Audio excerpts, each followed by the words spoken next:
because nobody succeeds alone. So find an older mentor and a younger mentor. No matter how old you are, there's always someone older than you, there's always someone younger than you. Find them and look for opportunities. Ask them one simple question. Can you give me an opportunity to be a better person? If someone comes up to you and says, can you give me an opportunity to be a better person, how many people are even going to think about saying no? Okay, nobody raised their hand, because if someone has the nerve to come up to you and say that, that is truly respectable, and you will do everything you can to mentor them and give them a chance. And every time you reevaluate who you are and where you are, what makes you happy and how you can move forward, you will win. It is never too late to decide what makes you happy, to laugh a little, to learn a little, to live a lot, and really to lead in front of others and for yourself. You should have no fear, and with that, you'll continue to stay in STEM and be successful and amazing. There you go. Thank you very much. Jeanniey, I'm so inspired. And I hope is everyone tweeting at this conference? Hashtag, what's the hashtag? WeStump 2016. I haven't seen you all out there on Twittersphere. I'm pretty active out there. WeStump 2016, and let's throw in no fear. You know, fear is the great paralyzer of life. Fear is the great destroyer of business. Fear is the biggest destroyer of culture. When people fear in an office setting, they get stuck in silos, they get frozen, they stop connecting with the people in the offices next to them, they stop calling their moms and their girlfriends, right, Jeannie? Fear kills creativity. There's, in my opinion, no greater killer of creativity and entrepreneurial spark than fear. So thank you for this. And I love also what you said, get an older mentor and get a younger mentor. Okay, because we have so much to learn from each other. And I think one other point that Jeanniey made that I really liked was she shared an action at this conference where someone came up and had a need, something that they wanted. And Jeanniey immediately, and some people just do this, immediately put on her sponsor hat. Okay? It wasn't her mentor hat. Her mentor hat was, how should we approach your problem? Maybe here's how I handle it, here's how you could handle it. She put on the sponsorship hat. She quickly vetted the opportunity, the person she was speaking to, and said, I am willing to make a connection that might help solve your challenge here. So that's sponsorship, and we can do it much faster than, and unfortunately, men do it quickly. Men do a great job with sponsorship. It's the Old Boys Network, it's Silicon Valley, it's in their DNA. There was a time, Jeanniey, you gotta run? Okay. So she sponsored, and she took that opportunity, and I joke, I was in Italy with my stepfather, who's Italian, and it was Christmas time, and I was single then, and they brought this very handsome man, and this is not being filmed, right? Okay, I'll change his name then. Davide.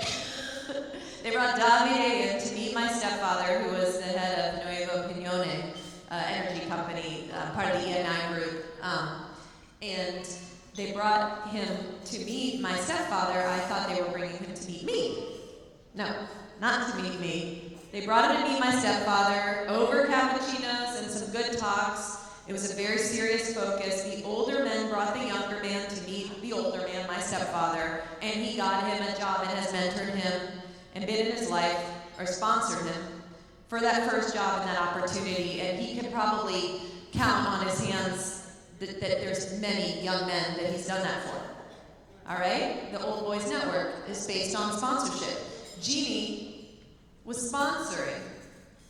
And we have that power, ladies, to do that and do it a little quicker and make things happen, quickly gauge, and make things happen for other women and other people. Jeanniey, were you going to say something? I was just going to say, for all of you that are look to somebody and make a connection with somebody else. The more we broaden our network, the stronger we are. Who I introduce you to might not be the right person for that time for you, but they might introduce you to 4 more people. It's really the way that we have to do it, and it's the way it works on the golf course. Is it at different meetings and in the back rooms? That's how it works. There's no reason why we can't make it work. It's the way to. It's kind of fun too. It's like matchmaking, right? Thank you, Jeannie.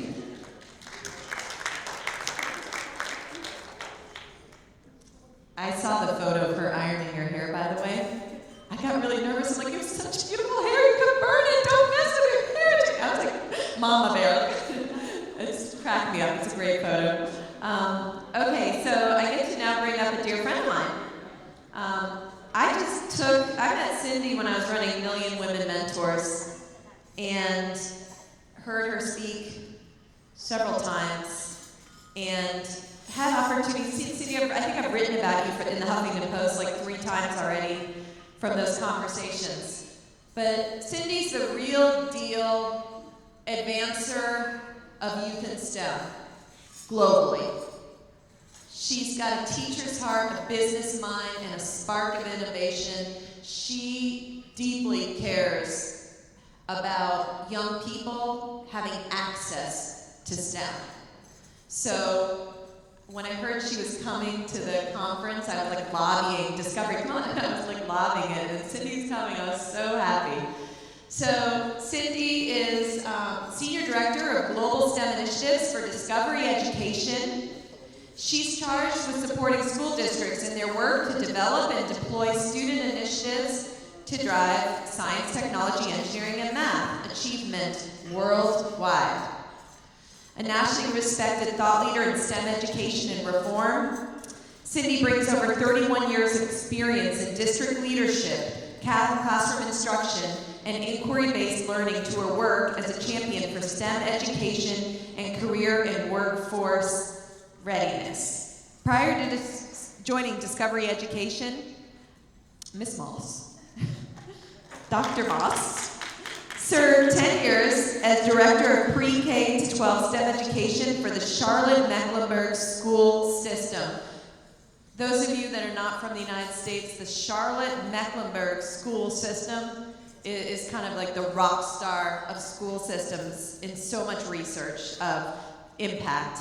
The 17th largest district in the U.S., Ms. Moss moved into this role after 21 years as a classroom teacher, where she received numerous awards for excellence, including Radio Shack's National Teaching Award and Milken National Educator Award.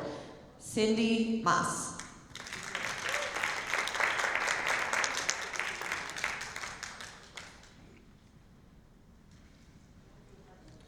Thank you. So what I want to talk about with you guys today is, what does STEM mean in education? Like, you guys are accomplished people, but you can't get there if you don't have this from the time you're in pre-K until you go to college. If you are educators, I have to show you what STEM can look like. And these are pictures of real kids from a high-poverty middle school in Harrisburg, Pennsylvania, at a summer STEM camp. They go to Philadelphia, and that kid is working on a robotic baby. It's not a real baby. There's 4 people behind the wall making the baby respond to her as she does things to it. It costs $100,000. But that's how we train people in the medical field now, so they don't have to learn to do those kinds of strategies on your kid when you come in at 2 in the morning. And that 12-year-old is learning how to do it. These kids are at the Jersey Shore. There's fish and other things in there. They're using digital data loggers to collect data. These kids were singing and dancing. They were going to use a telescope that night, so they were singing and dancing to a song about the planets. And this kid is using a 3D printer to make her ideas visible and printable. All of those things are STEM to us. And when we talk about STEM, we say it's a culture. It's not something you buy. It's not something you do once a week. It's not something that happens with one teacher. It's a culture where all kids become innovative problem solvers. So our acronym is Students and Teachers Energizing Minds. And if people want to say STEAM, we say Students and Teachers Energizing Active Minds. We believe it needs to be happening in all classrooms pre-K-12 for all kids.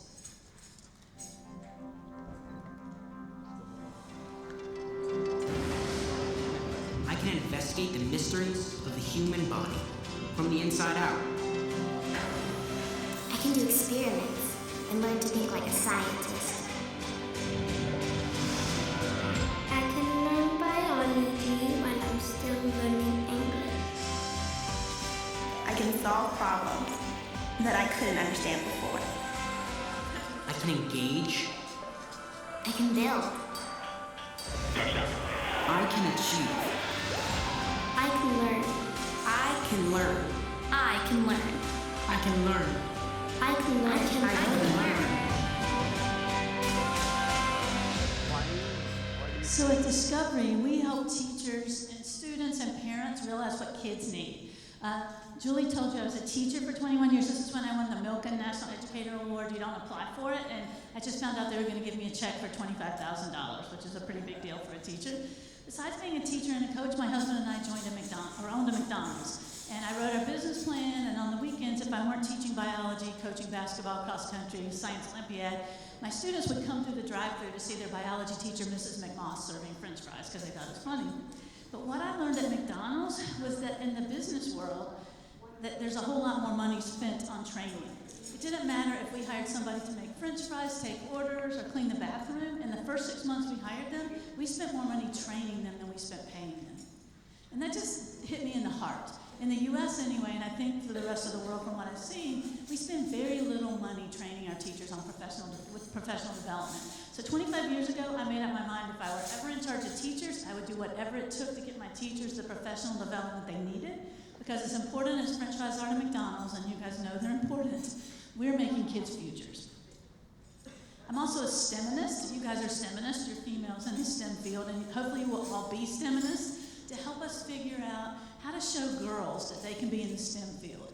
And we know that girls start out liking science and math. As they get older, they don't. And so I think in pre-K-12 education, it's our moral obligation to show these girls that if they have STEM skills, they can make the world a better place. And we need to tell them that in the